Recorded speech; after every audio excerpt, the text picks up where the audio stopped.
新闻开始来看马湾风台将扫过关岛，当地发布风台警报，风大雨大，可能是7月当来当地上厉害的风台。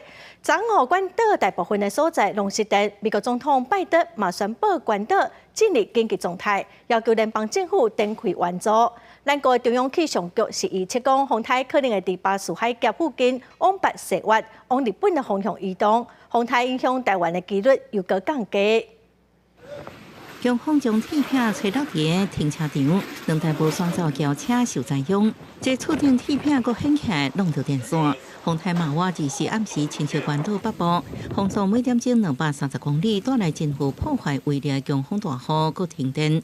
关岛电力局表示，52000户只有1000户有电。国家气象局警告，断水断电情形可能会几日天甚至几个礼拜。Guam sitting right there, and Mawar now leaving toward the northwest, still again with winds of 140 miles per hour. It is expected to go into another round of intensification.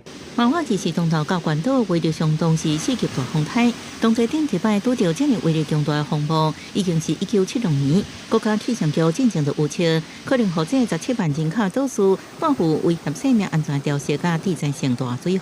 美国总统拜登已经下令联邦启动援助。The President approved an emergency declaration for Guam. Federal agencies, including FEMA, Coast Guard, U.S. Army Corps of Engineers, and the National Guard, have been deployed and are coordinating response effort.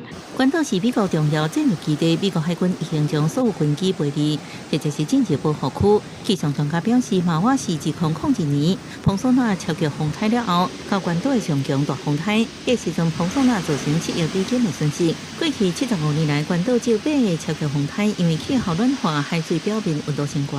未来加做大风台，一台气旋的几率会更较低，强度甲落雨也会更较强。公司新闻，黄慧玲报道。